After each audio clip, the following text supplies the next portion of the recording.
Thank you for being here, first of all. My question has to do with, it's hard for me to explain, so I'm going to try to get it out. I know that in the beginning you say that we worked so hard to become in our bodies, to experience life. Say that again?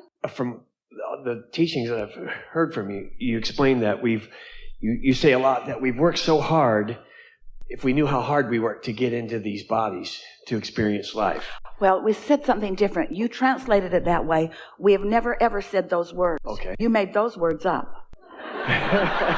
What we said is, if you knew how much you wanted to be in these bodies, now that's a whole different statement. If you knew how powerful the desire was, you wouldn't be trying to get out of them all the time. We're talking about those out-of-body experiences. It's the desire to be in them that we were talking about. You didn't work hard. You don't work hard from your non-physical vantage point. Hard work is just something that humans do because they think creation happens through action. Okay. So now you're off that flawed premise. Well, not exactly. There was more to it. That actually... Well, you don't have to justify your screwy question by trying to put words in our mouth that are flawed. For pointing that out. You can just start right where you are and let us have it. Okay. I need some clarification on how we are individuals in this giant ocean of pure positive energy when we leave this physical body. I'm understanding, maybe I'm wrong, but I'm understanding that we turn into pure positive energy. We're just going to play a little bit with you because, first of all,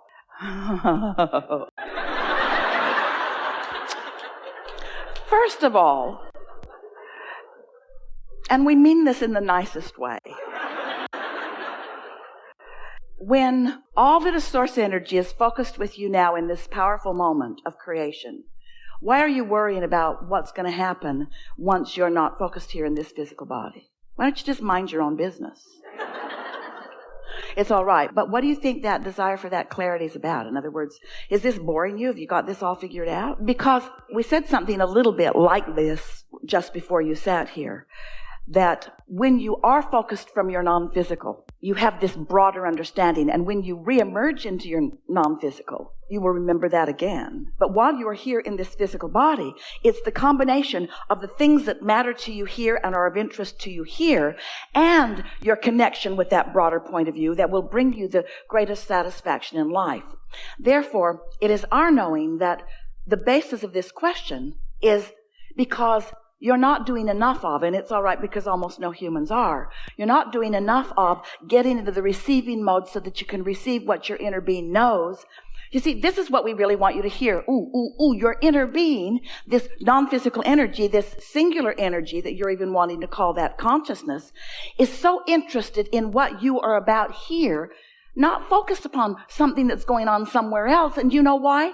It's not going on somewhere else. It's going on here. This is the leading edge. So rather than being here on the leading edge, trying to anticipate or even make up in your own mind what the non-physical point of view really is, why not do whatever you can do to get yourself in vibrational sync with that non-physical energy so that you open to it, so that you receive it here and now, so that you can feel the interest of non-physical energy in what you are about here and now. Now, we know you heard that. We know it didn't really change your question that much. But now, go back to that question again. And first of all, we'll see how much it's changed, and then we will answer the new change. So think about why you wanted to know what you wanted to know when you raised your hand and sat down. Think about the initial things that you said.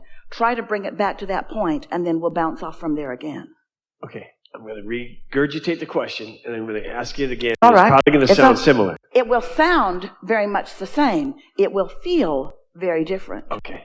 I'm just trying to reconcile, if we are all pure positive energy, how are we individuals? I don't get, and do we keep that as we move on through? Now the question changed, didn't it? How are we all individuals? Only now you're talking about the individuals of the we's here in the physical body. As spiritual beings, before we became, you say that we choose our parents. We choose our, did you or did you not? Did I misinterpret that? Maybe I misinterpreted that part too. I was under the understanding that we pick our parents. And so I'm wondering where do we start to have that thought that we want this? The thing about this question that makes it one that can't be answered. So we're going to play a game with you that maybe you've played with yourself before. So you're in the middle of a thought. Have you ever played this game where you're having this thought and then you think, what was the thought that I had that led to this thought? And then what was the thought that led to that thought? And then what was the thought that led to that thought? And you don't get very far back. You just can't, because your point of attraction is here and now. And so the thoughts that you're thinking now are based upon what your vibrational output and therefore point of attraction is here and now. So the thing that makes this question unsatisfying to you, and any answer that we might give unsatisfying to you, it's sort of pointed backwards. You're wanting to know what happened before you were here, and we want you to know that everything that you think is back there is forward happening with you now. And that it is so irrelevant where anything was before now, because anything that was before now is not as it was before it was now. So you keep giving us really clear physical human questions, and we keep giving you non-physical gobbledygook that you almost can't get your thoughts around. So now ask the question again. Let's see how much further into the understanding of it we are. It's all right. I guess my question now is, why am I bothering with this question? Because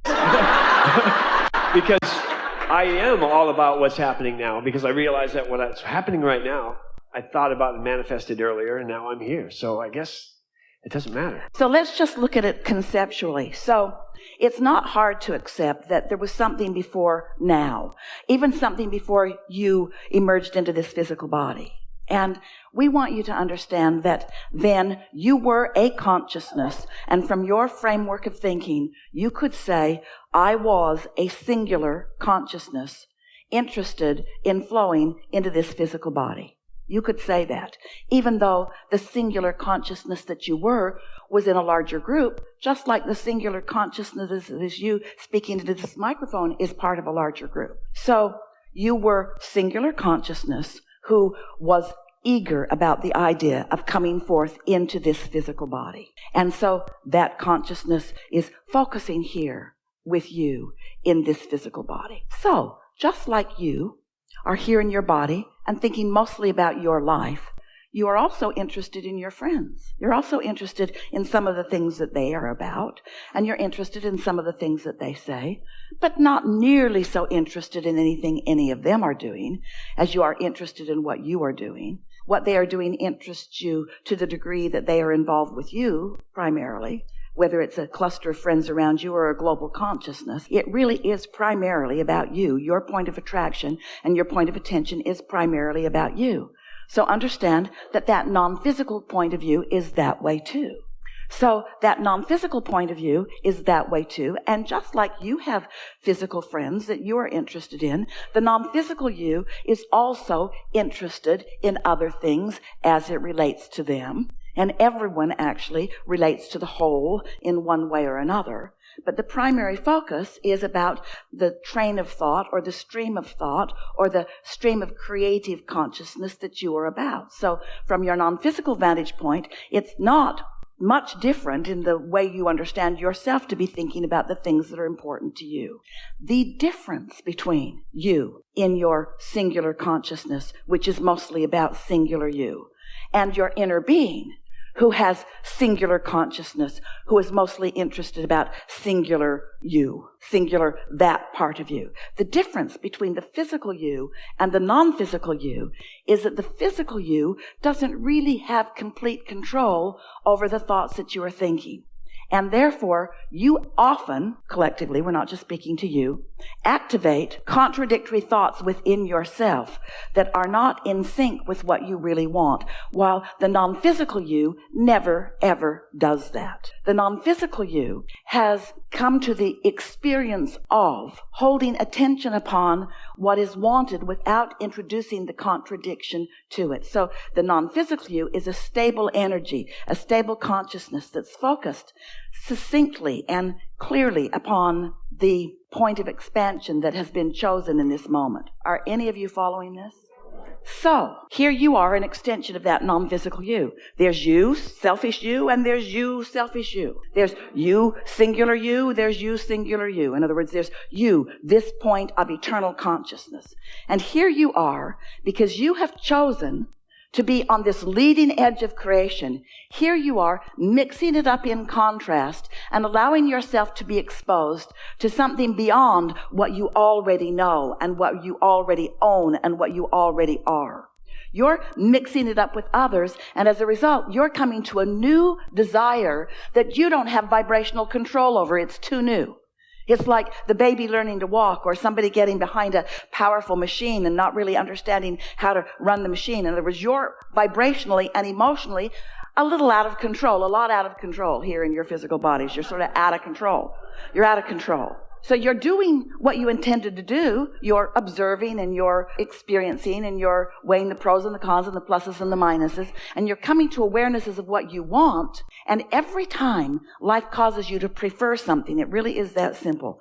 I'd rather people be nice to me than not. And I'd rather be nice to people than not. Every experience that you have causes you to launch a rocket or a request of desire that this non-physical you follows perfectly. The non-physical you is able to sort out from what you've sorted out what you want and hold that thought steady. So there is a point of attraction. There is an immediate becoming.